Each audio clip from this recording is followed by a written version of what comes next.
Viewers, welcome to rice ഞാൻ നിങ്ങളുടെ സ്വന്തം രചന മിസ്. അപ്പൊ മക്കളെ, 6 മാർക്കിന് എങ്ങനെ ഉത്തരം എഴുതണം, 6 മാർക്കിന് ഏതൊക്കെ ചോദ്യങ്ങളാണ് വരിക, പലർക്കും അതിന്റെ ആശയം അറിയാം, പക്ഷെ എങ്ങനെ എഴുതി ഫലിപ്പിക്കണം എന്നറിയില്ല. അപ്പോൾ 6 മാർക്കിന് സ്ട്രക്ചറിനും അതിലെ ആശയങ്ങൾക്കും അതിന്റെ കൺക്ലൂഷനും ആയിരിക്കും മെയിൻ ആയിട്ട് മാർക്ക് നിങ്ങൾക്ക് വീഴുക.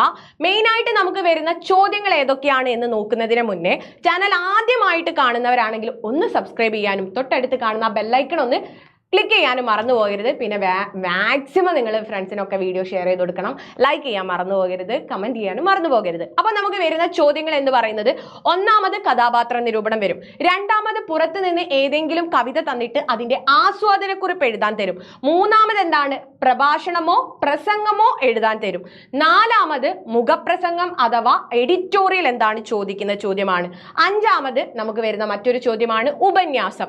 ഈ രീതിയിലായിരിക്കും നമുക്ക് എന്താണ് 6 മാർക്കിന്റെ ചോദ്യങ്ങൾ പ്രതീക്ഷിക്കാവുന്നത്. അപ്പോൾ ഇതിന് എങ്ങനെ ഉത്തരം എഴുതണം, അതിനു മുന്നേ എത്ര സമയം കൊണ്ടായിരിക്കണം നിങ്ങൾ ഈ ഉത്തരം എഴുതേണ്ടത്? മാക്സിമം, അതായത് നമുക്ക് 1.5 മണിക്കൂറാണുള്ളത്, അതിലൊരു 10 to 15 മിനിറ്റ് ആയിരിക്കണം ഒരു എസ്സേക്ക് നിങ്ങൾ എടുക്കേണ്ടത്. സമയം പാലിച്ചുകൊണ്ട് തന്നെ എഴുതുക, അല്ലെങ്കിൽ നമുക്ക് 1.5 മണിക്കൂർ കൊണ്ട് എക്സാം എഴുതാൻ പറ്റില്ല. അപ്പൊ നിങ്ങൾ നോക്കുക, 10 മിനിറ്റ് അല്ലെങ്കിൽ 15 മിനിറ്റ് കൊണ്ട് മാക്സിമം എഴുതി തീർക്കണം. അതുപോലെ തന്നെ എന്താണ്, അങ്ങനത്തെ 2 ചോദ്യങ്ങൾ എഴുതാനുണ്ടായിരിക്കും. അപ്പോൾ ഒരു 20 to 25 മിനിറ്റ് ആയിരിക്കണം നമ്മൾ എസ്സേക്ക് എടുക്കേണ്ട സമയം എന്ന് പറയുന്നത്. അതിൽ നമ്മൾ ശ്രദ്ധിക്കേണ്ടത് ഘടനയ്ക്കാണ്, സ്ട്രക്ചറിനാണ് നമുക്ക് എന്താണ് ഒരു 2 മാർക്കോളം നമുക്ക് സ്ട്രക്ചറിന് കിട്ടും. ഇപ്പൊ മുഖപ്രസംഗം അഥവാ എഡിറ്റോറിയൽ, ഇനി അല്ലെങ്കിൽ എന്താണ് ഉപന്യാസം. ഇതിൽ ഏത് ചോദ്യം വന്നു കഴിഞ്ഞാലും തലക്കെട്ട്, തന്നിരിക്കുന്ന വിഷയമോ അല്ലെങ്കിൽ സ്വന്തമായിട്ട് എന്താണ് ഒരു തലക്കെട്ട് കൊടുക്കുക. തലക്കെട്ട് ആരും എഴുതി വെക്കണ്ട. അതുപോലെ തന്നെ ക്വസ്റ്റ്യൻ നമ്പർ ഇടാൻ മറന്നു പോകരുത്. എന്നിട്ടോ നിങ്ങളുടെ ഈ 6 മാർക്കിന്റെ ഉത്തരത്തിൽ എത്ര പാരഗ്രാഫ് വേണം? മിനിമം 3 പാരഗ്രാഫ് ഉണ്ടായിരിക്കണം. സബ് ഹെഡിങ് കൊടുക്കുന്നത് കൊണ്ട് തെറ്റില്ല, അത് നല്ലതാണ്. അതുപോലെ തന്നെ അണ്ടർലൈൻ ചെയ്ത് എഴുതാൻ നോക്കുക. പിന്നെ ഉദ്ധരണികൾ, കോട്ടിങ്സ് ഒക്കെ കൊടുത്തുകൊണ്ട് നിങ്ങൾ ഉത്തരം എഴുതാൻ നോക്കുകയാണെങ്കിൽ അത് കുറച്ചുകൂടെ ഭംഗിയാകും. ഇനി നമുക്ക് എന്താണ്, ഇതുപോലെ പ്രസംഗം അല്ലെങ്കിൽ പ്രഭാഷണമാണെങ്കിൽ മാന്യരെ ബഹുമാനപ്പെട്ടവരെ എന്ന് തുടങ്ങണം. അതിനുശേഷം എല്ലാ നിങ്ങളുടെ എസ്സേക്കും ഉണ്ടാകേണ്ടത് ഒരു 3 കാര്യങ്ങളാണ്. അത് ഏതൊക്കെയാണ്? ഒന്ന് നമ്മുടെ ആമുഖം, അല്ലെ? ഒന്ന് എന്താണ്, ആമുഖം ഉണ്ടായിരിക്കണം. നിങ്ങളുടെ 6 മാർക്കിന്റെ ഏത് എസ്സേക്കും ആമുഖം ഉണ്ടായിരിക്കണം. രണ്ടാമത്തേത് എന്താണ്, നിങ്ങൾ വിഷയത്തെ വിശദീകരിക്കണം, അല്ലെ? വിശദീകരണം. ഈ വിശദീകരണം ഒന്നെങ്കിൽ ഒരു പാരഗ്രാഫ് അല്ലെങ്കിൽ ഒരു 2 പാരഗ്രാഫോ 3 പാരഗ്രാഫോ ഒക്കെ ആയിട്ട് വിശദീകരിക്കാം. മൂന്നാമത് എന്താണ്, നിങ്ങളുടെ ആ ഒരു ഉപസംഹാരം, കൺക്ലൂഷൻ, ഇതായിരിക്കണം മെയിൻ ആയിട്ട്. ഈ രീതിയിലായിരിക്കണം നിങ്ങൾ എസ്സേ എഴുതേണ്ടത്. അപ്പൊ ആമുഖത്തിനായിട്ട് മെയിൻ ആയിട്ട് നമുക്ക് ചോദിക്കാം സ്നേഹബന്ധങ്ങളെ കുറിച്ചോ അല്ലെങ്കിൽ എന്താണ് എന്തായാലും മാനവികതയെ കുറിച്ചോ അങ്ങനെ ഒരു മനുഷ്യത്വത്തെ കുറിച്ചൊക്കെ ആയിരിക്കും നമുക്ക് മെയിൻ ആയിട്ട് എസ്സേ വരിക. അപ്പൊ അതുകൊണ്ട് നിങ്ങൾ എല്ലാവരും എന്താണ് ഒരു സ്നേഹബന്ധത്തെ കുറിച്ച് അല്ലെങ്കിൽ മനുഷ്യത്വത്തെ കുറിച്ച് ഒരു കോമൺ ആയിട്ട് ഇൻട്രൊഡക്ഷൻ പഠിച്ചു വെക്കുക. ഏത് എസ്സേ ചോദിച്ചാലും നിങ്ങൾക്ക് എന്താണ് തട്ടിവിടാൻ പറ്റുന്ന ഒരു ഇൻട്രൊഡക്ഷൻ നിങ്ങൾ അതായിരിക്കണം പഠിച്ചു വെക്കേണ്ടത്. അതിനുശേഷം നമ്മൾ പാഠഭാഗം വിശദീകരിക്കുക. അതുപോലെ തന്നെ നമുക്ക് ആ ഒരു വിഷയവുമായി ബന്ധപ്പെട്ടിട്ട് മറ്റു പാഠഭാഗങ്ങൾ അറിയുമെങ്കിൽ അല്ലെങ്കിൽ വേറെ ആരെങ്കിലും പറഞ്ഞ കോട്ടിങ്സോ കാര്യങ്ങളോ ഉൾപ്പെടുത്താൻ പറ്റുമെങ്കിൽ അത് ഉൾപ്പെടുത്തി നിങ്ങൾ 1-2 പാരഗ്രാഫ് ആക്കി വിശദീകരിക്കുക. ഏറ്റവും അവസാനം എന്താണ്, ഈ ഒരു വിഷയത്തിന് ഇന്നത്തെ സമൂഹത്തിലുള്ള പ്രാധാന്യം എന്താണ്. ഇപ്പൊ വൃദ്ധസദനമൊക്കെ ആണെങ്കിൽ എന്താണ് ഇന്നത്തെ എന്താണ് ഈ കഴിഞ്ഞു പോയ വർഷങ്ങളേക്കാൾ ഓരോ വർഷവും എന്താണ് നമ്മുടെ വൃദ്ധസദനങ്ങളുടെ എണ്ണം വർദ്ധിച്ചു വരികയാണ്. ഇന്നത്തെ പല പത്രമാധ്യമങ്ങളും എടുത്തു കഴിഞ്ഞാൽ നമുക്ക് കാണാം, അല്ലെ? അച്ഛനമ്മമാരെ വെട്ടിക്കൊല്ലുന്നതും പട്ടിക്കൂട്ടിൽ അടയ്ക്കുന്നതും തെരുവോരങ്ങളിൽ ഉപേക്ഷിക്കുന്നതുമായിട്ടുള്ള പല വാർത്തകളും നമുക്ക് കാണാം. അപ്പോൾ നമ്മൾ എന്താണ് ഒരിക്കലും പച്ചിലകളാകരുത് നാം. നാളെ നമ്മളും എന്താണ് പഴുത്ത് അല്ലെ എന്താണ് ഇതേപോലെയുള്ള ഒരു വാർദ്ധക്യത്തിലേക്ക് എത്തും എന്നൊരു തിരിച്ചറിവ് നമുക്ക് ഉണ്ടായിക്കൊണ്ട് നമ്മുടെ മക്കളെയും നമുക്ക് നമ്മുടെ മാതാപിതാക്കളെയും സംരക്ഷിക്കാൻ പറ്റണം. എങ്കിലേ നമുക്ക് നല്ലൊരു സമൂഹം എന്താണ് നയിക്കാൻ പറ്റൂ എന്നൊക്കെ പറഞ്ഞുകൊണ്ട് അവസാനിപ്പിക്കുക. പ്രഭാഷണമാണെങ്കിൽ പ്രസംഗമാണെങ്കിലും അവസാനം നന്ദി നമസ്കാരം കൊടുക്കണം. ഈ രീതിക്ക് ഒരു 3 പാരഗ്രാഫ് ഉണ്ടായിരിക്കണം നിങ്ങളുടെ എസ്സേക്ക്. അപ്പൊ എഴുതേണ്ടത് എങ്ങനെയാണെന്ന് മനസ്സിലായല്ലോ. അപ്പൊ ഇവിടെ നിങ്ങൾ നോക്കിയ ചോദ്യങ്ങൾ, നമുക്ക് കുറച്ച് ചോദ്യങ്ങൾ ഒന്ന് പരിചയപ്പെടാം. അപ്പോൾ ഒന്നാമത്തെ ചോദ്യം എന്ന് പറയുന്നത് മെത്രാന്റെ കഥാപാത്ര നിരൂപണം. ഇനി ആരുടെ കഥാപാത്ര നിരൂപണം ചോദിച്ചാലും നിങ്ങൾ എങ്ങനെ എഴുതണം? 6 മാർക്കിനാണെങ്കിൽ, എത്ര മാർക്കിനാണെങ്കിൽ? 6 മാർക്കിനാണെങ്കിൽ ഒന്ന് തലക്കെട്ട് കൊടുക്കാൻ നിങ്ങൾ ശ്രദ്ധിക്കാം. മെത്രാനാണെങ്കിൽ മെത്രാന് അല്ലെ സെൻട്രലായിട്ട് ഒന്ന് എഴുതി വെക്കുക, അല്ലെങ്കിൽ സൈഡിലായിട്ട് എഴുതി വെക്കുക. അതിനുശേഷം ആരാണ് അല്ലെ ഇത് എഴുതിൽത്തതാ മെത്രാൻ എഴുതിൽത്തതാ പാവങ്ങളാണ്. അപ്പോൾ പാവങ്ങളിലെ ആരാ എഴുതിയത് പാവങ്ങൾ എന്ന് പറയുന്ന നോവൽ അല്ലെ വിക്ടർ ഹ്യൂഗോയുടെ പാവങ്ങൾ എന്ന് പറയുന്ന നോവൽ മലയാളത്തിലേക്ക് വിവർത്തനം ചെയ്തത് ആരാണ് അല്ലെ ഇങ്ങനെയുള്ള കാര്യങ്ങളൊക്കെ കൊടുത്തുകൊണ്ട് നാലപ്പാട്ട് നാരായണ മേനോനാണ്. അപ്പോൾ അതിലെ കേന്ദ്ര കഥാപാത്രമാണ് മെത്രാൻ എന്ന് പറഞ്ഞുകൊണ്ട് വേണം നിങ്ങൾ എന്ത് ചെയ്യാൻ മെത്രാന്റെ കഥാപാത്ര നിരൂപണം എഴുതാൻ വേണ്ടിയിട്ട്. അങ്ങനെ 19 വർഷം ജയിൽ ശിക്ഷ അനുഭവിച്ച് വിശപ്പും ദാഹവും ഒക്കെ എന്താ പറയുക ദാഹവും കൊണ്ട് വലഞ്ഞ യാങ്വാൽ യാങ്ങിന് ആരും അഭയം കൊടുക്കാതിരുന്നപ്പോൾ തൻ്റെ എന്താ പറയുന്നത് വാസസ്ഥലത്തിൽ അഭയവും ഭക്ഷണവും കൊടുത്ത മനുഷ്യസ്നേഹിയാണ് നമ്മുടെ യാങ്വാൽ യാങ്. പിന്നെ അദ്ദേഹത്തിൻ്റെ ഓരോ എന്താ പറയുന്നത് അദ്ദേഹത്തിൻ്റെ ഓരോ സ്വഭാവം വ്യക്തമാകുന്ന സംഭാഷണം സന്ദർഭം ഇതൊക്കെ കൊടുക്കണം. ഒരു സന്ദർഭം എന്ന് പറയുന്നത് എന്താണ് അദ്ദേഹം പൂച്ചെടി തകർന്നു പോകുന്ന സമയത്ത് അതിനെ നോക്കി ദുഃഖിക്കുന്നു വ്യസനിക്കുന്നു എന്ന് പറയുന്നത്. കാരണം അവിടെ ഉണ്ടായിരുന്ന വെള്ളി സാമാനങ്ങൾ പോയപ്പോഴും അദ്ദേഹത്തിന്റെ ദുഃഖം എന്താണ് ആ പൂച്ചെടി നശിക്കപ്പെട്ടപ്പോഴുണ്ടായതാണ് അദ്ദേഹത്തിന്റെ ദുഃഖം. പിന്നെ അതുപോലെ തന്നെ എന്താണ് ഇത് നിങ്ങൾക്ക് ഞാൻ സമ്മാനം തന്നതല്ലേ എന്ന് യാങ്വാൽ യാങ്ങിനോട് പറയുന്ന സന്ദർഭം. ഇതൊക്കെ നിങ്ങൾ കൊട്ടേഷൻ ഇട്ടിട്ടൊക്കെ നിങ്ങൾക്ക് എഴുതാം വിശദീകരിക്കാം.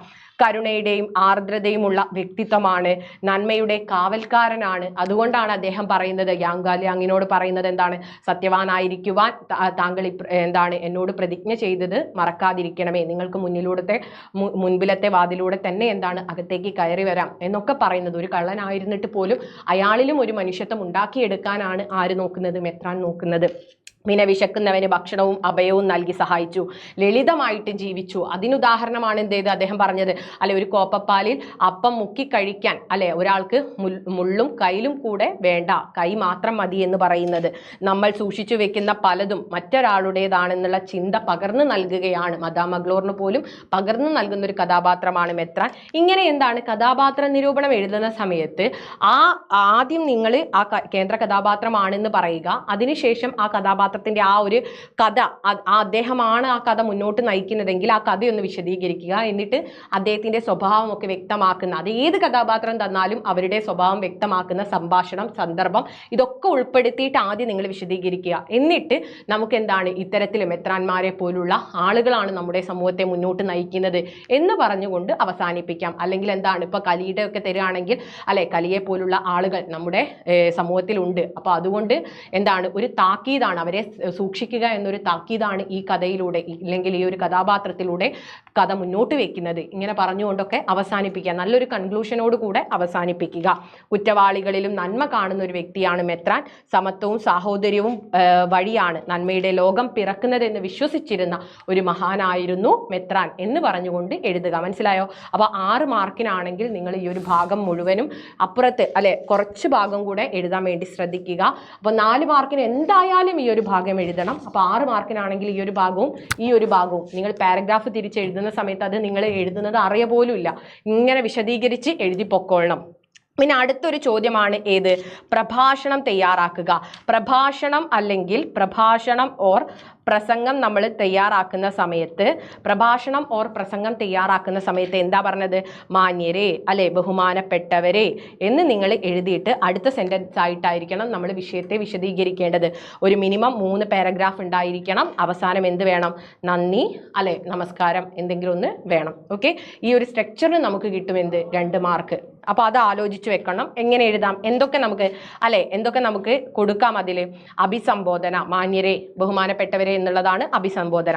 അതിനുശേഷം ക്രോധം മനുഷ്യനെ നാശത്തിലേക്ക് നയിക്കും. അതുകൊണ്ടാണ് മിസ് പറഞ്ഞത് എന്തായാലും നമുക്ക് ഇത്തരത്തിലുള്ള ഒരു ചോദ്യമായിരിക്കും വരിക. അപ്പൊ സ്നേഹത്തെക്കുറിച്ച് നിങ്ങൾ കൃത്യമായിട്ട് ഒരു ഇൻട്രൊഡക്ഷൻ, ഏത് ചോദ്യം വന്നു കഴിഞ്ഞാലും സ്നേഹത്തെക്കുറിച്ചൊന്ന് പറയാം. എന്നിട്ട് ആ സ്നേഹത്തെ തടയിടുന്നതാണ് ക്രോധം എന്ന് പറഞ്ഞുകൊണ്ട് ക്രോധം വരുത്തി വെക്കുന്ന വിനാശത്തെക്കുറിച്ച് അല്ലെ നമുക്ക് എല്ലാവർക്കും അറിയാലോ. അതിനൊരു ഉത്തമ അല്ലെങ്കിൽ അത് നമുക്ക് ബോധ്യപ്പെടുത്തുന്ന ഒരു പാഠമാണ് എഴുത്തച്ഛൻ്റെ ലക്ഷ്മണ സാന്ത്വനം എന്ന് പറയുന്ന പാഠഭാഗം എന്ന് പറഞ്ഞുകൊണ്ട് രാമലക്ഷ്മണനെ ഉപദേശിക്കുന്നതും ദേഹം നല്ലതല്ല എന്ന് പറയുന്ന ഒക്കെ നിങ്ങൾക്ക് വിശദീകരിക്കാം. എന്നിട്ട് അവസാനം നമ്മുടെ സമൂഹത്തിലേക്ക് കടക്കുക. സമകാലിക പ്രസക്തി നിങ്ങൾ പറയുക. ക്രോധം കൊണ്ട് മനുഷ്യൻ എന്തൊക്കെ ചെയ്യുന്നു?